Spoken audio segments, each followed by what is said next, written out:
Donc la question que je veux te poser aujourd'hui, c'est quelle était la différence des cafétérias dans les années 50, 60 et 70 par rapport à maintenant comme Starbucks?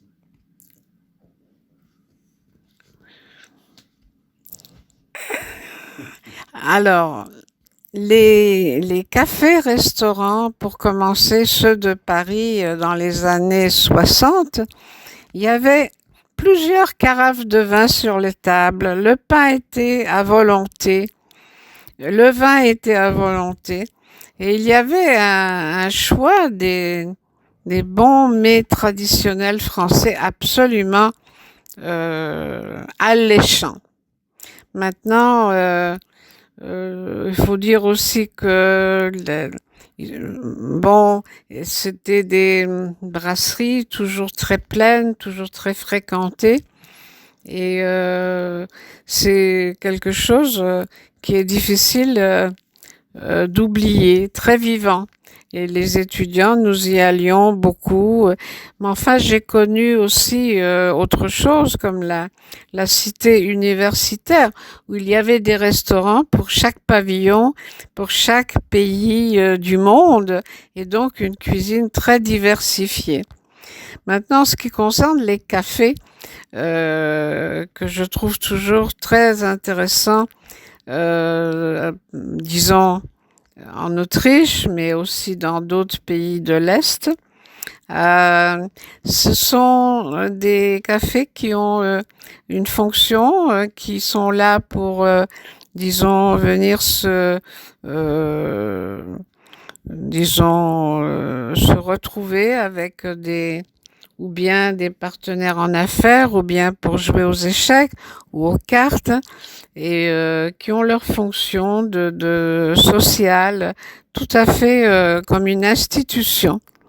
Et il y en a encore beaucoup, il y en a encore beaucoup, quoique les cafés viennois, plusieurs ont fermé leurs portes malheureusement, mais il y en a encore suffisamment. Donc voilà pour les cafés. Mais alors, si on comparait donc les cafés à Paris et à Vienne dans les années 50 et 60, dans le sens de l'atmosphère, parce que bon, il y a Starbucks qui est donc évidemment pas la même chose comme un café privé, mais il y a quand même des beaux cafés à Paris, comme Il y a de très beaux cafés. Quand je pense au café du Palais Royal, c'est absolument royal, c'est absolument de toute beauté, évidemment. mais quelle était donc la différence de ce café royal dans les années 60 ou 70 par rapport à maintenant? S'il y en a, peut-être il n'y a pas de différence, Ben, peut-être. il existe toujours ce café. Il est peut-être fréquenté moins fréquenté à certaines heures, il l'est plus, mais il existe toujours avec la tenue très très très connue du garçon de café parisien, et avec surtout des personnes qui apprécient et qui viennent donc dans ce café du Palais Royal en particulier. Mais on ne peut pas comparer un café viennois à un café parisien. C'est comme ce sont deux villes tellement tellement connues, tellement Par exemple, de quoi ils parlaient les gens quand ils étaient dans les cafés parisiens? c'est toujours l'actualité. À Paris, c'est l'actualité. Parce qu'on ne parle pas de l'actualité aujourd'hui dans les cafés. Ah bien, est-ce que tu connais des cafés? À Paris, oui. On parle plutôt des événements personnels hein, que de l'actualité. Oui, c'est vrai qu'aujourd'hui, c'est beaucoup n'est-ce pas, disons, les vacances, et puis des retours, les souvenirs de vacances, et tout ce qui est évidemment, bon, euh, enfin, disons qu'aujourd'hui, il y a un public très mélangé. Et ce n'est pas toujours certainement tout ce que... Il y a eu des cafés comme à Paris, le café des philosophes, qui est toujours là. Et vraiment, c'était des débats littéraires. Et puis, bon, d'un autre côté, à Vienne ou en Autriche, il y avait à l'époque des compositeurs qui composaient. Il y a encore des souvenirs on garde la table ou on garde l'endroit où Beethoven ou bien Verdi a écrit tel et tel morceau de musique. C'était vraiment une partie de la vie sociale de ces personnes, de ces personnalités. Aujourd'hui, oui, les cafés sont surtout, que ce soit Paris ou Vienne ou même Varsovie aussi, il y avait des très beaux cafés, pour ne pas mentionner Cracovie, mais Varsovie, qui beaucoup ont fermé aussi.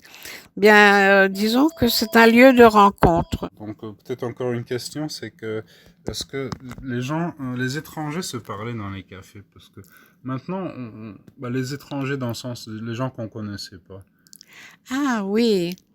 Alors, alors, qu'est-ce qu'on appelle par étranger?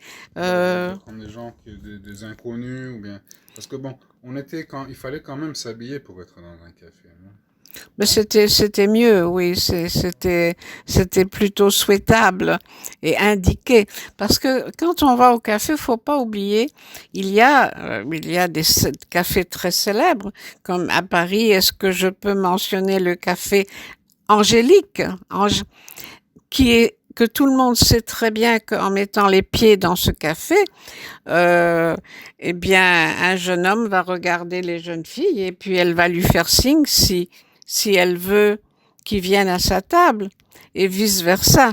Donc, il y avait tout un côté, mais il y a aussi, comme évidemment, des cafés qui étaient plus pour la littérature, la politique, mais des cafés où même à Copenhague, au Danemark, à Vienne, j'ai oublié qu'à Vienne, il y avait un café qui s'appelait Aïda et qui était proche du Gürtel et où on m'a dit, enfin je n'ai pas pratiqué la chose, mais qu'il y avait des télés, j'ai vu moi-même parce que je n'arrivais pas à croire. Alors on entre tout simplement et il y a un téléphone à chaque table. Et s'il y a un beau garçon ou une belle jeune fille qui nous plaît à une autre table, eh bien, on téléphone à la table où se trouve la personne. Et alors, on se met à parler gentiment. Mais, pardon, est-ce que la fille ne se sentait peut-être pas inondée par des appels dans ce cas-là? Non, pas du tout, parce que il y a tout un charme. C'était à Vienne, en Autriche. Il y a tout un charme viennois qui opérait très bien. Donc les hommes viennois, ils étaient respectueux alors. Ah, extrêmement respectueux, très charmant, surtout très bien habillé, contrairement à beaucoup de Français qui ne s'habillaient pas du tout, mais qui étaient toujours, on se demandait, enfin bon, qui ne s'habillaient pas, qui étaient plutôt très casual dans les années 60 et 70. Et par contre, le viennois, l'homme, s'habille d'une grande élégance. Le viennois, même l'autrichien, est d'habitude et alors, non, la fille se sentait au contraire, ou la dame, ou la femme, ne se connaissant pas, chacun à une table séparée. Il y avait un téléphone et donc c'était comme un jeu. Et puis, ma foi, il y a l'expression du visage, il y a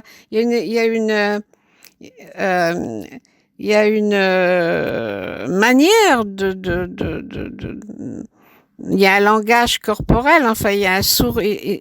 Ce n'est pas difficile, à l'époque, ce n'était pas difficile de prévenir ce monsieur ou ce jeune homme qui pouvait venir s'installer à notre table. Mais c'était fait pas du tout de mauvais goût, c'était tout à fait raffiné, c'était même très poli, très aimable et beaucoup mieux que comme aujourd'hui, on appelle ça, il y a beaucoup de harcèlement, que c'est tellement désagréable comme expression. Pourquoi ne pas faire ça gentiment avec un téléphone à chaque table? Je pense que c'était une autre époque où les gens ils savaient comment se parler et puis donner Oui, ou oui. montrer l'intérêt à l'autre. Voilà. Oui. Bon, Merci beaucoup. Bienvenue.